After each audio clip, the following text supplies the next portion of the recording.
welcome to IBM Presents The Leaders Code, a series aimed at bringing senior executive teams from India's prominent corporations to uncover their leadership code and showcase how they're guiding their organization's transformation journey. The BFSI sector in India is rapidly changing, and for the better. With the evolution of innovative new age technologies like artificial intelligence, machine learning, and more, banks are reimagining customer experiences, driving improved efficiencies, and undertaking sustainable banking initiatives. In the first episode of the series, we saw how the leadership team at Canara Bank is enabling this technology-led transformation. The spotlight in this episode is on the leadership team from the Union Bank of India. My colleague Ritu Singh is in conversation with them.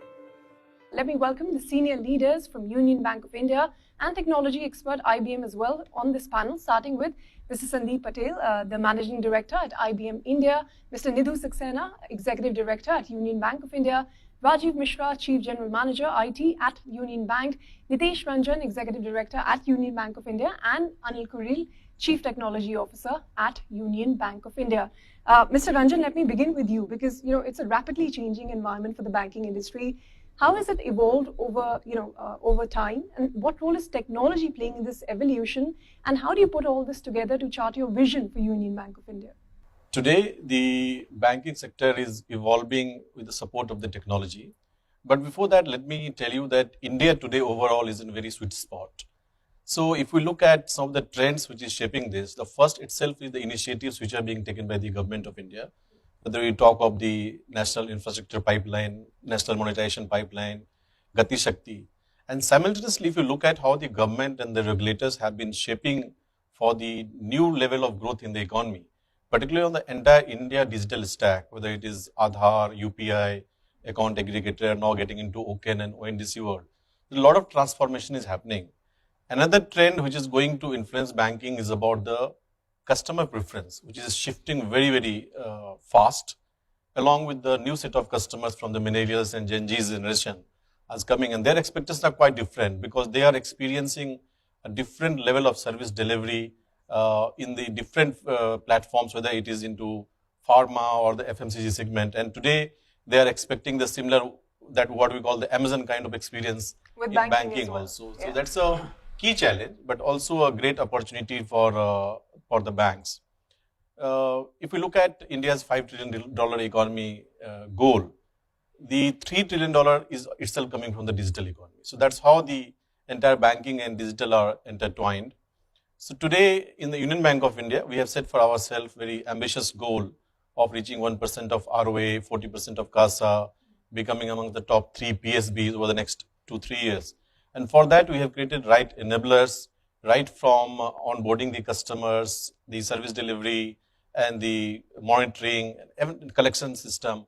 Everywhere we are bringing more and more technology. So to say, in my sense, banking, and particularly for Union Bank of India, digital data and analytics, this is going to reshape the banking of the future. It's unavoidable now, really, yes, isn't it? Truly. Mr. Sandeep Patel, you've been working with banks not just in India, across the world. So tell us about some of the new technologies that are emerging, that are impacting the industry, especially after the pandemic. I think there are fundamental trends in banking that are shifting because of technology. The first one, and actually I'll just pick up on what was said earlier about hyper-personalization. I think we are living in a world which is digital ecosystems all around us. And within those, you have digital citizens. By 2025, 30 to 40% of all banks will be using some form of responsible hyper-personalization, almost as a competitive weapon to compete in the marketplace. The second domain, which I think is very relevant, is how do you establish sustainable and robust operations for the bank, which are secure. Cybersecurity is going to be a huge issue, particularly with hyper-digitization, right?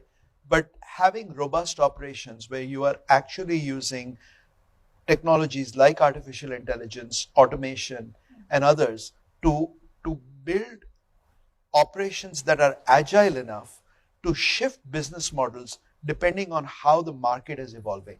And the last point I'll say, and this is something where India, I believe, is a leader in this space, is digital payments. So this is a domain that I think will continue to evolve and scale up.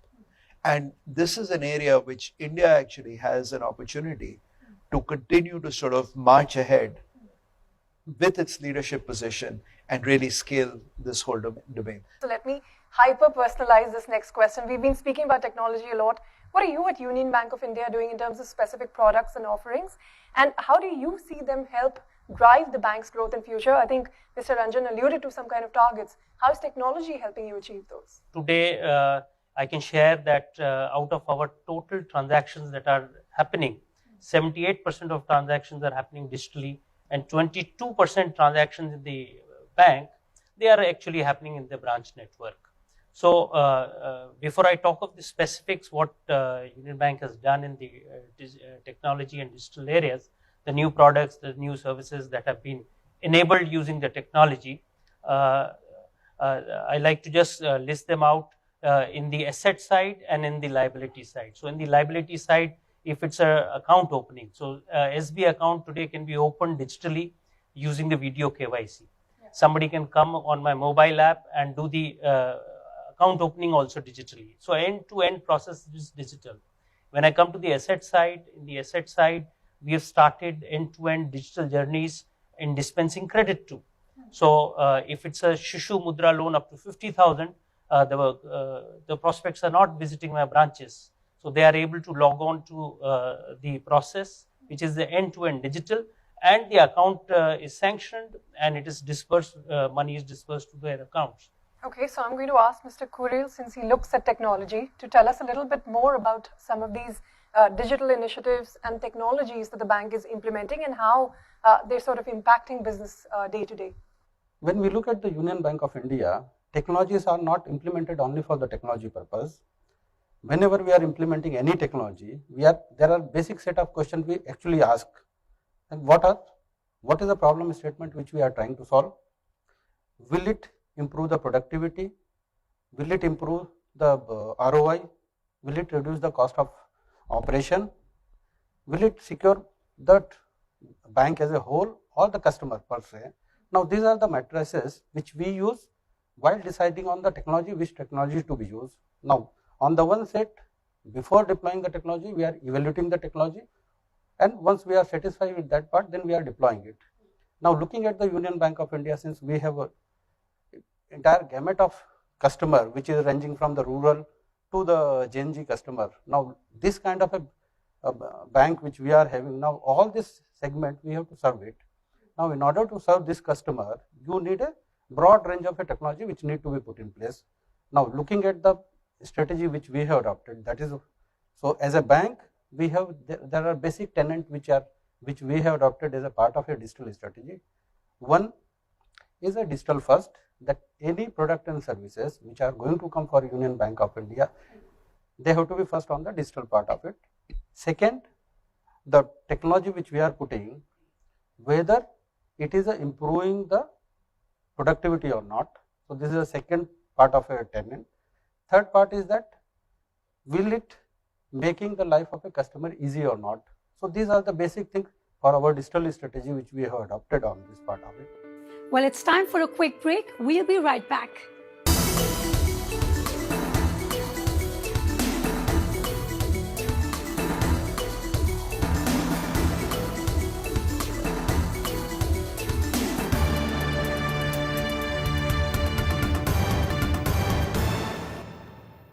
Welcome back, and you're watching IBM Presents the Leaders Code in association with Money Control and CNBC-TV18. Let's head back to the discussion. Mr. Mishra, we've spoken a lot about technology, but it does come with its fair share of challenges. Cybersecurity is one such huge risk, and you're only as strong as the weakest link in the chain, which is your customer. What are the, what according to you are some of the biggest challenges, and how are you at Union Bank of India looking at them? Now, there are two steps to that. One, the bank side and the customer side. At a bank side, yes, we can build best of the systems, best of the processes, best of the securities measures we put up. But then what at the customer end? You said the security is as strong as the weakest link. Now, where do you have the weakest link? whether it's the customer or the bank side. Bank side, along with our partners, technology partners like even IBM and all these people, we put on best of the machines and best of the securities there, features there. In fact, I'll just like to put on record that Union Bank is setting up a center of excellence for cyber security. So we are one of the first banks to set up that center of excellence of cyber security. So we are doing that. But then what is customer? OTP shared, a password given. All these are the risk factors which are there. The only thing which can be done is lot of customer awareness programs. So while we are embarking on a high-speed journey of hyper-personalization and all that, we are also trying to build in that the customer awareness is created. And my branches which are there in the physical mode today, they are helping me in the hand and trying to educate the customer, because still whatever we say, the Gen Z population is one forum, but we have to address to the entire rural mass, which is the bank like us of our size is handling. So that is where we have to live. That is one bigger challenge. Second challenge is daily upgradation, new technology coming into on a day-to-day basis. So while we are still encountering what this new technology is, and with Sandeep ji and his team, we learn to know that what this technology is going to give up. We have that metaverse of things are going to come up, IoT things, so we are bogged down with those things, how to cater to it. So these technologies are coming, we have to keep on upgrading ourselves, keep on not upgrading both human capital as well as the systems. Human capital is where a lot of investment as a bank we do it. I can say that Union Bank is proud to have one of the best IT teams which are there available with us. And we continue to skill them, reskill them there. So in-house team along with the partners are able to take care of any eventualities as far as the securities aspect and running the systems are concerned. Mr. Patel, again coming back to you, the industry is evolving with technology and the customers are changing a lot too. In fact, I read somewhere that 80 million people made their first ever digital payment only during the pandemic. So, a lot has rapidly changed. In this environment, what are the initiatives and investments that IBM is making that are impacting and shaping the banking and BFSI industry today? What we have stated as our strategy and our focus, which is in the domain of hybrid cloud, AI, and enterprise-grade security. So this is the focus that IBM has today. I think in any bank or any organization for that matter, you will always have a combination of some kind of cloud properties, public cloud, some private cloud as was discussed, and there will be on-prem hardware and data which will have to be maintained. Now the orchestration across that, it becomes very important. This is where hybrid cloud and the investments that we've made with Red Hat, for example, as a mechanism to drive this orchestration across different infrastructures, that becomes very critical. And the reason why that's important in the digitized world is it brings with it a level of operational agility and the ability to sort of shift business models as things evolve around the market. Artificial intelligence is sort of where I think we haven't even touched or scratched the surface around what we can do with data and analytics. But the kind of data that's now becoming available is unstructured data. It's weather data, it's sensor data. And some of this data tends to lose relevance within a few nanoseconds after it's created. The ability to bring this structured and unstructured data together and drive artificial intelligence solutions, real time, that becomes the next frontier. And those are the places where we are continuing to make investments. And then the last place is, what is probably going to be one of the most important things, which is cybersecurity.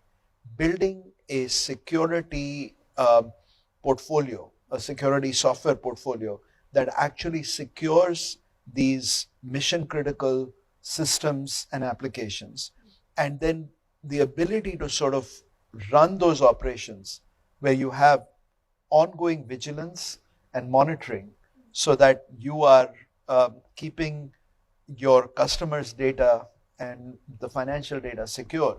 That is going to become critical. So, I mean, those are the domains where we are making our investments. ESG, that is the buzzword and has been for a while, environment, social, governance. Where does Union Bank of India stand on those fronts, and how are you responding to these requirements where, you can't be a listed player, you can't be a leader in the market without adhering to ESG? I feel that ESG has three components.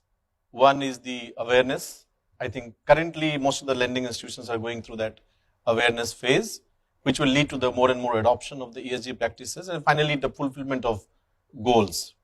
Today at Union Bank of India, we are looking at ESG as a banking practice.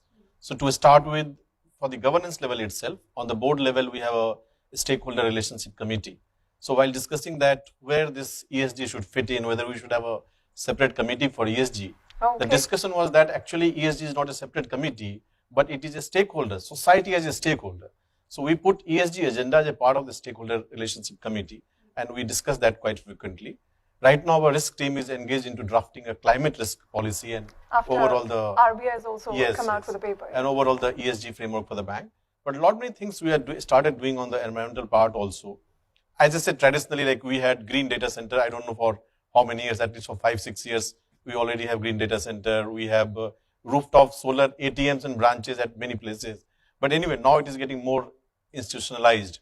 So today we have the loan facility for financing purchase of 2- and 4-wheeler electric vehicles. And then similarly, we have other products also. We are focusing on more and more lending to renewable energy, whether it is hydro, wind power, and the solar powers. And also we are investing into projects where ethanol-led project, which will essentially reduce the carbon footprint. All of these initiatives you mentioned are being driven by the government as well on a large scale. And we are a very large participant in that government initiative. So I'm sure that with these initiatives, we'll take more and more steps forward towards the sustainability from the Union Bank of India side. All right, Mr. Saxena, but what's next after all of this for Union Bank of India? Where do you go in the next 3 to 5 years in terms of your retail segment growth, your corporate segment growth, while keeping in mind the needs of changing with technology, being ESG conscious, all of that put together? The business environment for the banks in terms of credit growth, deposit growth, it really looks quite good. I think with the COVID crisis at the back, now there is a lot of latent demand in the personal segment loans also, which is seen in the industry. Also, the corporates are looking up, the MSMEs are looking up for more and more credit. Government is actually spearheading with a lot of initiatives in the area of the NMPs and the infrastructure upgradation that will happen in the country. So all these would require a lot of credit funding from the commercial banks. So if I have to talk specifically for Union Bank, we are also trying to see a growth of 12 to 14% YOY in terms of all the critical personal loan segments, and likewise in the corporate segment too. Okay, so Mr. Patel, as they talk about growth, 12, 14% credit growth, growing MSME, growing retail, growing corporate, how do you at IBM ensure that they're growing sustainably while also remaining profitable? What are some of the steps and strategies, or could you tell us about IBM's sustainability initiative and what role that is playing in it? We have actually publicly announced that we will get to a net zero footprint by 2030. Now, against that, we are continuing to invest in multiple projects around our own operations. So 2021, I think we undertook about 1,000 projects over 19 locations to get them more environmentally sustainable and so on.